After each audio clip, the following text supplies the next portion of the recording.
अस्सलाम वालेकुम, good morning. कैसे हैं आप सब लोग? क्या हाल चाल है? मॉर्निंग कैसी हुई है आपकी? हमारी मॉर्निंग तो बड़ी अच्छी हुई है। आपकी कैसी हुई है? बहुत ज़बरदस्त, बहुत ज़बरदस्त। आपकी चेहरे से लग नहीं रहा मुझे। नहीं, चेहरे से अक्सर नहीं लगता, लेकिन बेहतरीन हुई है। दिल का मौसम ठीक है ना? मौसम तो चेंज हो रहा है, लेकिन दिल का मौसम ठीक है। एब्सोल्युटली।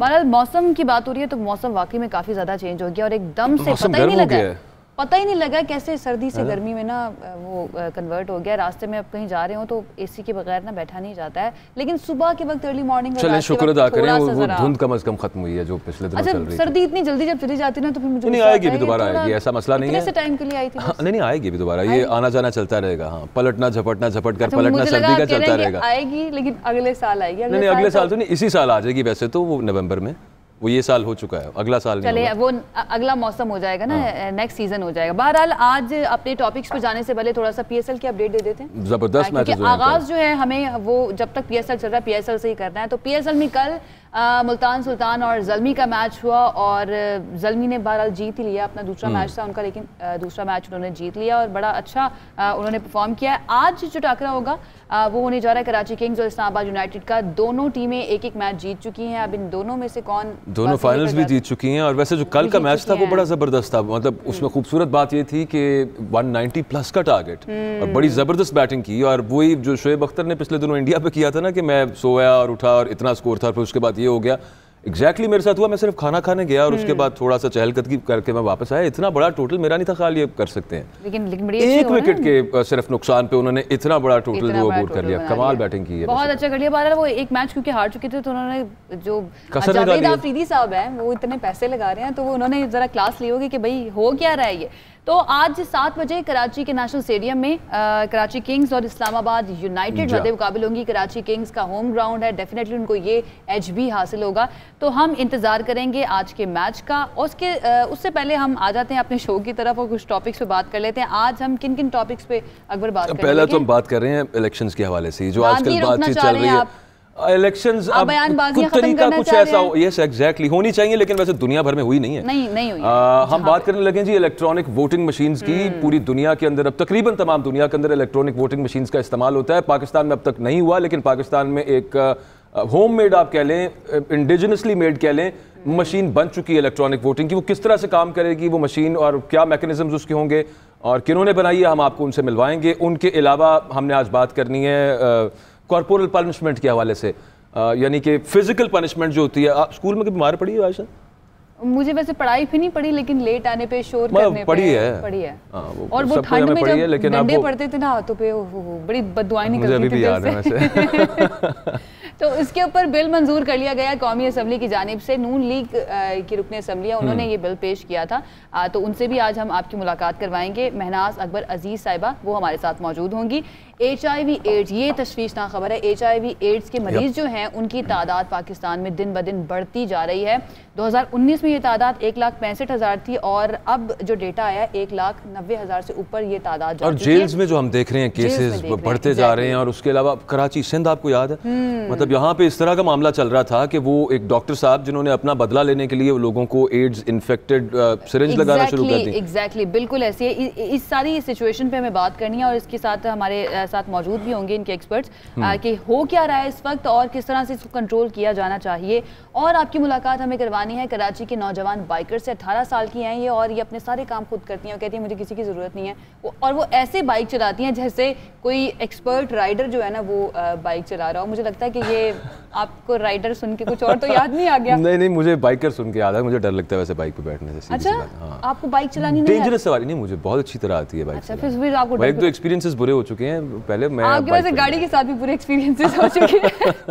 आगाज कर लेते हैं जी अपने पहले टॉपिक से और वो ये है कि पाकिस्तान में धांधली किस तरह से रुकेगी। इसके लिए कोशिशें की जाती रही हैं, कानून साजियां हुई और पता नहीं क्या क्या होता रहा है, लेकिन जो इसका फाइनली हल था उसकी तरफ पहली मरतबा science and technology Fawad Chaudhry साहब जो हैं उन्होंने एक हल पेश किया कि ये इलेक्ट्रॉनिक मशीन है। उन्होंने ट्वीट किया और तस्वीर लगाई कि इसका इस्तेमाल अगर होगा तो ये धांधली का शोर जो है ये खत्म हो सकता है, क्योंकि ये तो होना ही है, जो भी पार्टी हारती है वो इल्जाम लगाती है कि भाई धांधली हुई है। वो जहाँ पे इलेक्ट्रॉनिक वोटिंग मशीन्स यूज हो रही हैं वहाँ पे भी इल्जाम लगते हैं। मतलब आप अमेरिका का इलेक्शन देख लें, मतलब उनके पास वो लेटेस्ट टेक्नोलॉजी के साथ उन्होंने इलेक्शन कराया, उसके बावजूद डोनाल्ड ट्रंप कह रहे हैं कि मुझे हरवाया गया। इंडिया के इलेक्शंस आप देखें, मेल के जरिए जो वोटिंग हुई है उसके ऊपर वो ज्यादा बात उस पर, लेकिन इंडिया के इलेक्शंस देखें वो कहते हैं जी टेम्परिंग हुई है इंडिया के अंदर IVMs के साथ, EVMs के साथ। इंडिया में एक बड़ा शोर मचा रहा है कि जनाब बहुत सी रियासतों के अंदर टेम्पर्ड है। और अगेन वही जिस टॉपिक पे हमारे हैं, जो क्वेश्चंस हम पूछेंगे कि ये किस तरह से जो मैकेनिज्म, जो पेपर ट्रेल है सारी, उसको किस तरह से कवर अप करते हैं EVMs, उसी पर हमने बात करनी, क्योंकि इंडिया में भी यही सवालात सर उठा चुके हैं सब के सब। असगर हयात ने पहले इस मशीन के बारे में कुछ चीज़ें बताई हैं और ये मशीन काम कैसे करेगी, पहले उनसे जान लेते हैं, उसके बाद वापस आएंगे। तो DG national institute of electronics Majeed Soomro साहब हमारे साथ मौजूद होंगे, उनसे आपकी मुलाकात करवाएंगे और इस इलेक्ट्रॉनिक वोटिंग मशीन के बारे में कुछ जानने की कोशिश करेंगे। असगर बताइएगा। जी, इस वक्त मैं नेशनल इंस्टीट्यूट ऑफ इलेक्ट्रॉनिक्स में मौजूद हूँ और वजारत साइंस एंड टेक्नोलॉजी का ये ज़ेली अदारा है जिसने ये इलेक्ट्रॉनिक वोटिंग मशीन बनाई है। ये मशीन है जो इलेक्ट्रॉनिक वोटिंग के लिए इस्तेमाल होगी। डॉक्टर कामरान हमारे साथ मौजूद हैं, इनसे हम बात करेंगे। ये बताइएगा कि इलेक्ट्रॉनिक वोटिंग मशीन, इसके पार्ट्स जो हैं इस हवाले से बताइएगा, मुख्तसर करके आप ये बताइएगा कि किस तरह से ये इलेक्ट्रिक वोट कास्ट हो सकेगा। वोटर जो है जब ऑथेंटिकेशन अपनी करवा लेगा, उसके बाद वो प्रिजाइडिंग अफसर जो है कंट्रोल यूनिट के ज़रिए से एक्टिवेट का बटन दबाएगा और वोट कास्टिंग यूनिट को एक्टिवेट करेगा। हमारी जो है वोट कास्टिंग मशीन एक्टिवेट हो गई। अब हम किसी भी बटन को प्रेस करेंगे तो उसकी लाइट भी ग्लो होगी और बज़र भी ऑन होगी। जब हम ओके का बटन दबा देंगे तो इसके बाद बैलेट यूनिट में वोट की प्रिंटिंग स्टार्ट हो जाएगी। उससे जो है वोटर जो है अपने वोट की वेरिफिकेशन कर सकता है कि उसने जिस पार्टी को वोट दिया है क्या वाकई वही वोट जो है प्रिंट होकर सामने उसके आ रहा है। वेरिफिकेशन कैसे होगी कि यही वोटर है, कोई थंब इम्प्रेशन होगा, क्या चीज़ होगी, और वो सिस्टम भी इसके साथ लिंक होगा। नादरा का डेटा जो है वो चूँकि मशीन में मौजूद होगा, जो ही वो वोटर आएगा मशीन थंब को स्कैन करेगी। स्कैन करने के बाद अपने लोकल डेटाबेस से उसको मैच करेगी। अगर वो मैच हो जाएगा तो मशीन जो है वोट कास्टिंग मशीन एक्टिवेट हो जाएगी। अगर वो मैच नहीं होगा तो उस पर एरर मैसेज डिस्प्ले कर दिया जाएगा। इस वक्त इसमें काउंटिंग का जो प्रोसीजर है वो ये है कि ये दो मशीन हैं, कंट्रोल यूनिट और वोट कास्टिंग यूनिट। ये दोनों इंटरनली जो है डेटा को काउंट भी कर रही हैं इंडिविजुअल पार्टीज़ का, और जो है टोटल नंबर ऑफ़ काउंट्स जो है वो हमें उस मशीन पर भी नज़र आ रहे हैं। लेकिन इसमें जो है ना बाईपास नहीं किया जा सकता कि जब तक कि जो है ऑथेंटिकेशन का प्रोसेस कंप्लीट नहीं होगा मशीन जो है एक्टिवेट नहीं होंगी। जी, डॉक्टर कामरान हमारे साथ मौजूद थे और इनका ये कहना है कि जब तक वोटर की तस्दीक नहीं हो सकेगी उस वक्त तक ये मशीन ऑन नहीं होगी, और प्रॉपर्ली जो है वो तस्दीक के बाद ये मशीन ऑन होगी और वोट कास्ट किया जा सकेगा। इसको बाईपास करने का कोई रास्ता नहीं है। जी ठीक है सर, जो एहतमाल है आयशा कि जाली वोट कास्ट हो सकते हैं वो तो काफ़ी हद तक इससे दूर हो जाएंगे। कुछ और चीज़ें हैं उन पर बाद में बात करते हैं, पहले उन शख्सियत से बात कर लेते हैं जिन्होंने ये वोटिंग मशीन बनाई है। मजीद सुमरो साहब हमारे साथ मौजूद है। बहुत शुक्रिया सर, आपने वक्त दिया है। ये जो इलेक्ट्रॉनिक वोटिंग के लिए जो मशीन तैयार की गई है किस तरह से काम करेगी, आसान तरीके से ज़रा नाजरीन को समझा दें। ये इलेक्ट्रॉनिक वोटिंग मशीन, इसमें मेनली 3 पार्ट हैं।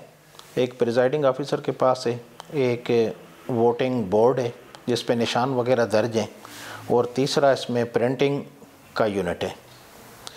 नॉर्मली ये काम करेगी इस तरह के, इसकी ऑथेंटिकेशन चाहिए होगी, वो ऑनलाइन डेटा, उसके लिए हम काम कर रहे हैं।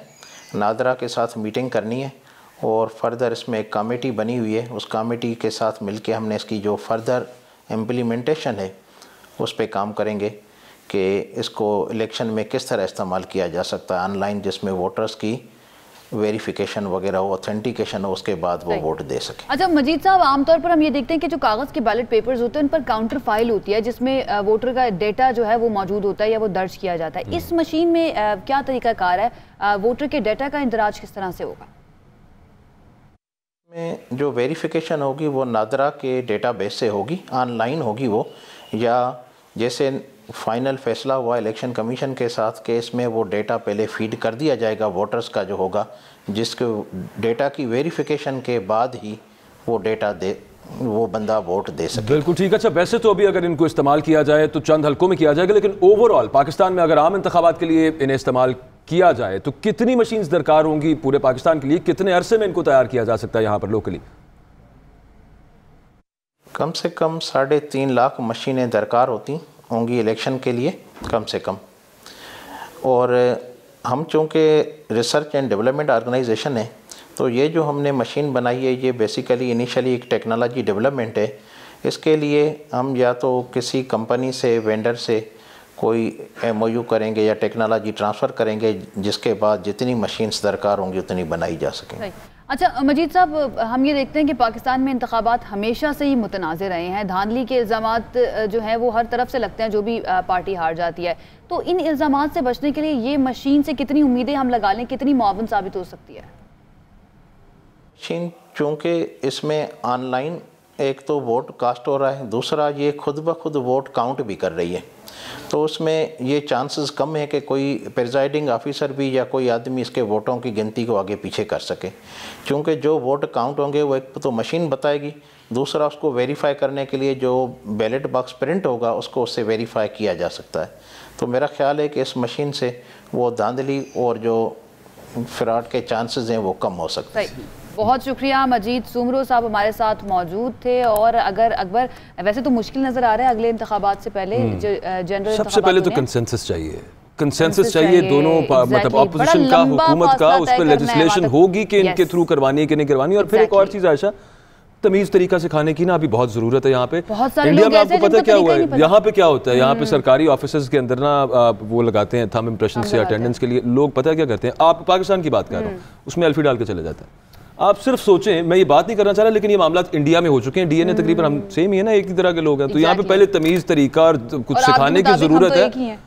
मतलब इंडिया पाकिस्तान हाँ बिल्कुल एक ही है, बिल्कुल एक जैसे। तो ये क्या पता कि कोई वो शेर वाला है वो बल्ले पे एल्फी डाल के चला जाए, शेर पे लगा के चला जाए, और फिर यही मामला पड़ा हो, धुंध छोड़ के हम इस चीज पे फंस रहे हैं। हमें अभी बहुत दूर तक पहले लोगों को इस पे आना चाहिए, बहुत दूर तक जाना है। आप आगे अपने अगले टॉपिक की जाने बढ़ जाते हैं। आपने सुना होगा मार नहीं प्यार। मुझे याद है कि स्कूल जाते हुए उस टाइम भी कुछ इस तरह की पॉलिसीज आई थी, कुछ कानून बने थे कि जी अब स्कूलों में जो है ना मार नहीं पड़ेगी बच्चों के। और हम बड़े खुश हो गए थे कि चलो हम जो मर्जी करें, मार नहीं पड़ेगी। लेकिन उसके बदले में जो सजा होती थी ना वो उससे ज्यादा बुरी होती, डबल होमवर्क और टेस्ट और पता नहीं क्या क्या इस तरह से चीजें शुरू हो जाती थी।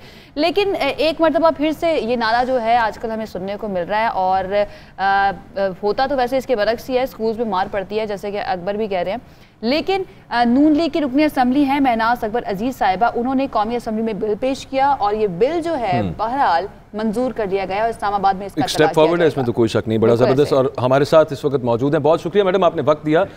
सबसे पहले तो आप ये बताइएगा कि हमारे स्कूल्स में जो ये कॉर्पोरल पनिशमेंट है, जो मारा जाता है बच्चों को, इसे रोकने के लिए कानून साजी की तरफ तो हम बढ़े हैं, लेकिन मजीद इसके साथ क्या इक़दाम करने चाहिए? बिस्मिल्लाहिर्रहमानिर्रहीम, अस्सलाम वालेकुम। ये बिल बच्चों का है और आज मैं अपने पाकिस्तान के बच्चों को मुबारकबाद देना चाहती हूँ कि एक हम उनके लिए हम एक बिल लेके आए हैं और हमने अपने बच्चों को अहमियत दी है। मैं समझती हूँ कि देर आए और दुरुस्त आए। बिल पास हो जाना एक रेफरेंस पॉइंट होता है और वो काफ़ी नहीं होता है। उसके बाद उसको इम्प्लीमेंट करना, देखिए मैं एग्जांपल आपको दूंगी कि सिंध में ये बिल काफ़ी अरसे से पास हो चुका है मगर उसके रूल्स ऑफ बिजनेस नहीं बने। और तो इसके रूल्स ऑफ बिजनेस बनना और स्टैंडर्ड ऑपरेटिंग प्रोसीजर्स जो सारे इसके मुल्हिका इदारे हैं उनके लिए स्टैंडर्ड ऑपरेटिंग प्रोसीजर बनाना और उन तक ले जाना। और एक जो दूसरा मरला है वो बहुत इम्पॉर्टेंट है, वो ये है कि वालिदैन को, टीचर्स को, प्रिंसिपल्स को, मदारिस के असातिज़ा को और बाकी जो इसमें जैसे हमारे जुवेनाइल जस्टिस सिस्टम है उसमें, क्योंकि इसमें जेल में जो बच्चे होते हैं, जो भी इंस्टीट्यूशनलाइज्ड सेटिंग में जो बच्चे होते हैं, ये उसके लिए बिल है कि उनके ऊपर तशद्दुद नहीं किया जाएगा। तो ये एक उनके साथ काम करना बहुत ज़रूरी है क्योंकि यहाँ हम बिल ला के एक चीज़ ज़बरदस्ती इम्प्लीमेंट नहीं कर रहे। इसके पीछे जो हमारी सोच है यही मेरा सवाल था कि बिल ला के बात मुकम्मल होने दें। इसके ये जो आप बात कर रही हैं उसी से मुताल्लिक मैं सवाल पूछना चाह रही हूँ कि ये बिल जो है, बिल तो पहले भी क्योंकि मौजूद हैं और ऐसा ही होता है कि बिल आ जाते हैं और ये कहा जाता है कि बस इस पर इम्प्लीमेंट होना ज़रूरी है, शऊर नहीं दिया जाता। उसके लिए भी क्या इस बिल के अंदर कुछ मौजूद है कि किस तरह से लोगों को समझाया जाएगा, बताया जाएगा, उनका माइंडसेट बदलने की कोशिश की जाएगी? देखिए किसी भी कानून में उसके साथ उसके ऊपर शऊर देना नहीं लिखा होता, कानून साजी में शऊर देना नहीं लिखा होता, मगर जो हमारे साथ ही मौजूद थे। अभी थोड़ा सा कुछ टेक्निकल प्रॉब्लम है जिसकी वजह से ये बात दुरुस्त है कि शऊर देना नहीं लिखा होता है, लेकिन एक चीज़ उसमें स्टिपुलेट की जा सकती है मैडम, वो ये कि पेरेंट टीचर मीटिंग को मस्ट करार दिया जाए, या फिर ये कह दिया जाए कि तमाम ऐसी जगहों पे जिनकी आप जिक्र कर रही थी जहाँ पर बच्चों को खतरा होता है इस तरह का कि कोई उनसे मारपीट कर सकता है, कुछ साइकोलॉजिस्ट वहाँ पर मुकर्रर कर दिए जाएँ थ्रू लॉ। ये तो हो सकता है। देखिए, मैं बात कर रही थी, आपने बात काट ली कि जो हम इसके स्टैंडर्ड ऑपरेटिंग प्रोसीजर्स बना रहे हैं ना, बिल के अंदर तो वो नहीं लिखा होगा, मगर जो स्टैंडर्ड ऑपरेटिंग प्रोसीजर्स बना रहे हैं उसमें ये शऊर लाना और एक कंड्यूसिव एनवायरनमेंट पैदा करना, एक मुस्बित माहौल पैदा करना, इसकी इम्प्लीमेंटेशन के टुवर्ड्स, क्योंकि हमने देखें इसमें सज़ा और जज़ा ना बच्चे के लिए और ना मारने वाले के लिए ना, मतलब है सज़ा तो इसमें लिखी हुई है, लेकिन ओवरऑल हमारा मकसद क्या है बिल लाने का? हमारा मकसद है अपने माशरे को बेहतरी की तरफ ले जाना, क्योंकि बच्चों के ऊपर तशद्दुद बहुत बढ़ रहा है। तो इसलिए हमें इसकी बहुत सी स्ट्रेटजीज बनानी होंगी और एक सर्टन लेवल ऑफ कमिटमेंट मैंने देखी है कल, और बहुत मतलब इसको एक तारीखी बिल कहा जा रहा है, क्योंकि सिर्फ ये नहीं है कि जी ये बिल आ गया, एक माइंडसेट को हमने उसके ऊपर एक सवालिया निशान लगाया कि जी ताकतवर जो है वो कमज़ोर को मारेगा, जो उस्ताद है वो कमज़ोर बच्चे को मारेगा। सही। अच्छा महनाज साहिबा, विफाक तो कर रहा है कानून साजी और इसका तलाक भी इस्लामाबाद में ही होगा और जो दीगर विफाक के ज़रिए तहत जो जगह हैं, जो इलाके हैं वहाँ पर होगा, लेकिन आपको नहीं लगता कि जो सूबे हैं उनको भी इस तरह की कानून साजी करनी चाहिए?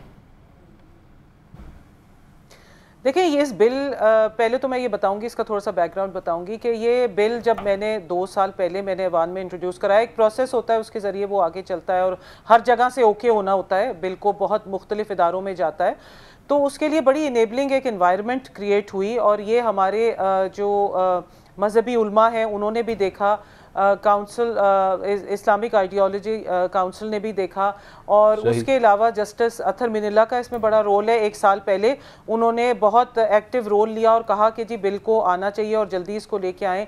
फिर हमारे शहजाद रॉय साहब हैं, उन्होंने एक इनेबलिंग इन्वायरमेंट अदा की और कल शीरीन मज़ारी ने इसको सपोर्ट किया, इसमें वो एक कोई चेंज लेके आई जो कि बड़ी अच्छी चेंज थी। तो ये मैं आपको बता रही हूँ कि it takes a whole village to get a bill implemented. It's not just one person. और ये है कि वैसे ही बताइएगा, आपने वैसे जिक्र तो किया, एक और मैं जी कर लें पूरी बात। देखिए, हाँ मैं बात पूरी करूंगी कि वही मैं बात लेके जा रही हूँ कि सिंध के ऊपर मैं बात लेके आती हूँ कि सिंध में जब ये बिल पास हो चुका है तो इसके ऊपर रूल्स ऑफ बिजनेस क्यों नहीं बने, उनको बनाने चाहिए। मेरी उनको रिक्वेस्ट होगी कि जल्द आज, क्योंकि ये एक मूवमेंट के तौर पे इख्तियार कर गया, बिकॉज अब माशरा कह रहा है कि बच्चों को मत मारो, हमारा ओवरऑल सोसाइटी कह रही है कि हम जहनी बीमार हो गए। इसको हमें बलूचिस्तान में लाना चाहिए, पंजाब में लाना चाहिए, खैबर पख्तूनख्वा में लाना चाहिए, गिलगित बल्तिस्तान में और AJK में लाना चाहिए, और फौरी तौर पे एक मूवमेंट के तौर पे। अच्छा, एक क्विकली में वक्त कम है, सिर्फ ये फरमा दीजिएगा, जब आपने ये बिल पेश किया तो जो मजहबी जमातें हैं पार्लियामेंट में वो सब ऑन बोर्ड थे, ऑन सेम पेज थे आपके साथ इस पे? जी, ये बिल एक्चुअली हमारे मजहबी स्कॉलर्स को भी भेजा गया, ये सिर्फ ऐवान के जो हमारी मजहबी जमातें हैं और वो बहुत फॉरवर्ड लुकिंग हैं और वो हमेशा बहुत अच्छा अपना हिस्सा डालती हैं, जो भी कोई माशरे के लिए मुस्बित हम बात कर रहे होते हैं उसमें, तो सबने सपोर्ट किया, हमारी सारी जमातों ने बहुत ज़बरदस्त आप ये इक़दाम था। Thank you very much for your time. Pakistan में बाइक जो है अमूमन हमें सड़कों पर जो नज़र आते हैं मर्द ही चला रहे होते हैं, और आजकल वैसे लड़कियाँ भी नज़र आ रही हैं, लाहौर लड़कियाँ नज़र आ रही हैं लेकिन बहुत कम होती हैं, और वैसे जब भी कोई लड़की चला रही होती है बाइक तो मेरे ख्याल से बाकी इर्द गिर्द जाने वाले जो है वो अपनी स्पीड स्लो कर लेते हैं।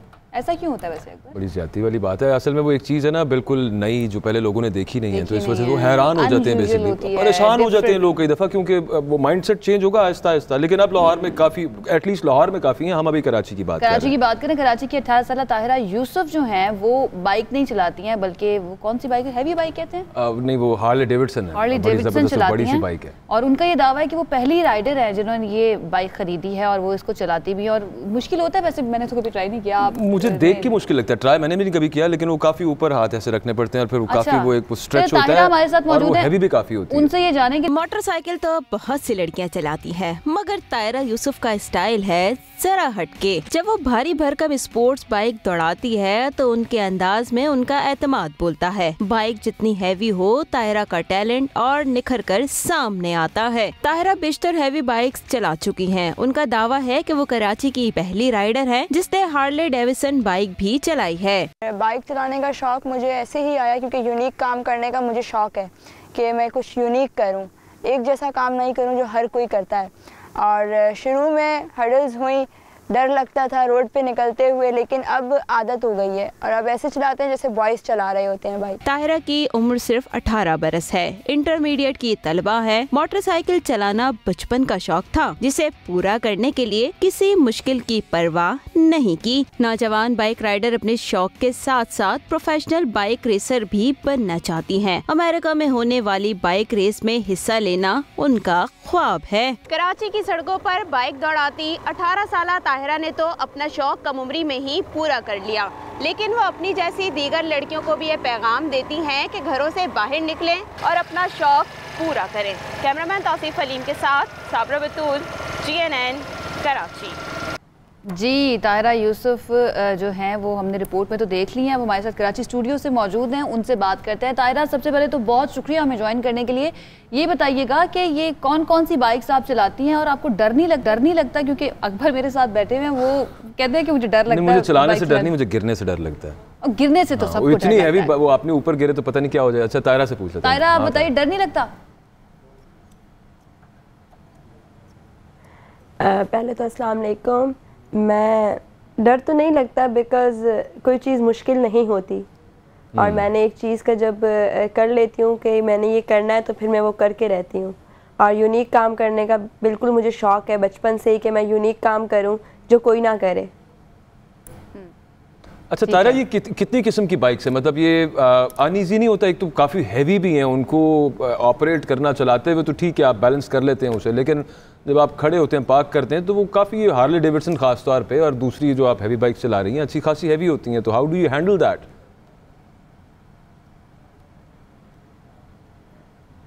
हाँ, हैवी तो बहुत होती हैं बिकॉज़ जैसे जैसे बाइक का वेट बढ़ता है, उनकी सीसी बढ़ती है तो उनका वेट बहुत ज़्यादा हैवी हो जाता है। और मेरे लिए एक्सपीरियंस जो मेरा रहा है जिक्सर और हार्ले डेविडसन, ये बहुत हैवी हैं और बैलेंस पे डिपेंड है। मैंने बैलेंस जब करना सीख लिया तो मैंने इजीली हर बाइक कैरी कर सकती हूँ अब। ठीक है। अच्छा ताहिरा, ये बताइए कि आपकी रिपोर्ट में भी हम देख रहे थे, अभी आपने भी कहा कि आप यूनिक काम करना चाहती थी, तो ये बाइक राइडिंग जो है यही क्यों? इसके अलावा और कोई चीज़ है जो आप करना चाहती हैं या जिसको करने का आपको शौक़ है और फ्यूचर में प्लान है करने का? बिल्कुल, मुझे as a GT pilot in air force में जाने का शौक़ है बहुत ज़्यादा। ये तो मेरा एक साइड पैशन था। प्रोफेशन मेरा ये है कि मैं एयर फोर्स में अप्लाई करूं एज अ GT पायलट, क्योंकि जहाज़ चलाना भी एक यूनिक काम है ना इंसान के लिए, तो मैं वो अप्लाई करूंगी इंशाल्लाह वेरी सून।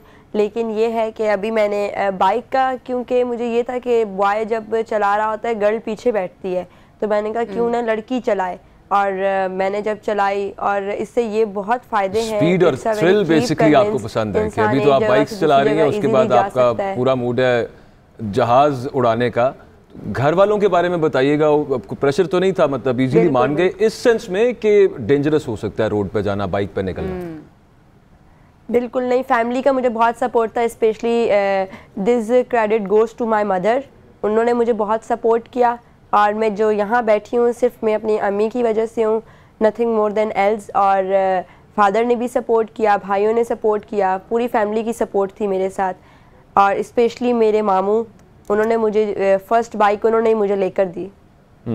अच्छा ये बताएं ताहिरा कि कॉलेज जो है वो भी आप बाइक पर ही जाती हैं और डरती नहीं है इर्द गिर्द की लड़कियां? क्योंकि लड़कियों के बारे में मोस्टली कंसिडर किया जाता है बड़ी नर्म नाजुक और शर्मीली टाइप की होंगी, लेकिन आप घबराती नहीं हैं। उन्होंने इमरान खान साहब को सुना है काफी दफा। तो ताहिरा, आप कॉलेज भी उस पे जाती हैं और बाइक पे ही जाती हैं और लड़कियां डरती तो नहीं है आपसे, या लड़के भी डरते तो नहीं है आपसे? नहीं, मैं कभी कभार बाइक पे चले जाते हैं, लेकिन वहाँ पे ऑलमोस्ट कॉलेज की टीचर्स, कॉलेज के स्टूडेंट्स मुझे अप्रिशिएट करते हैं, और कुछ फैंस हैं मेरे तो जो मुझे कहते हैं कि हमें बाइक सिखाओ। और इसके तौर पर जब गर्ल्स ने मुझे रिक्वेस्ट की कि यार हमें गर्ल बाइक सिखाए, क्योंकि गर्ल इंस्टीट्यूट कम है, तो मैंने एक अपना इंस्टीट्यूट ओपन किया और फिर जिनको शौक़ था मैंने उनको बाइक चलाना सिखाना शुरू की। ठीक है, बहुत शुक्रिया ताहिरा, आप 18 साल की हैं, आप एक इंस्टीट्यूट भी चला रही हैं और दूसरी लड़कियों को भी सिखा रही हैं।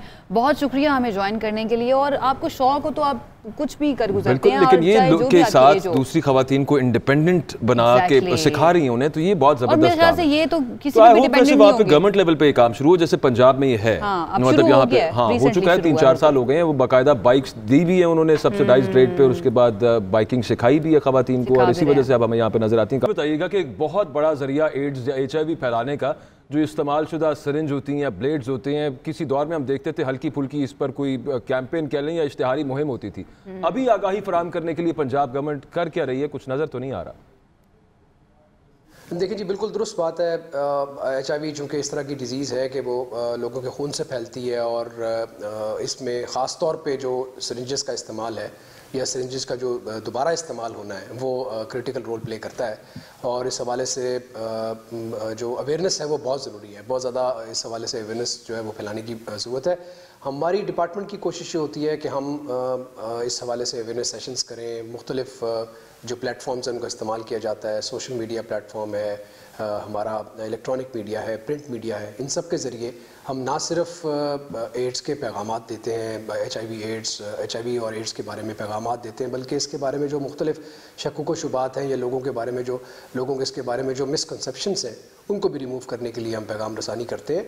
और एडवोकेसी हम ये भी करते हैं कि हमारे जो सेंटर्स हैं वो कहाँ पर हैं और कहाँ से लोगों को मेडिसिन मिल सकती हैं, रजिस्ट्रेशन कराने का क्या तरीका है, और इसके साथ साथ हमारी जो एफ़र्ट्स हैं वो जो इस्तेमाल शुदा सिरिंजेस हैं उनके हवाले से भी चल रही हैं। सर, बड़ी अच्छी बात है कि कैंपेन्स जो है इस सिलसिले में शऊर उजागर करने के लिए की जाती हैं। जो इस्तेमाल शुदा सिरिंजेस हैं उनका दोबारा इस्तेमाल रोकने के लिए क्या इक़दाम किए जा रहे हैं?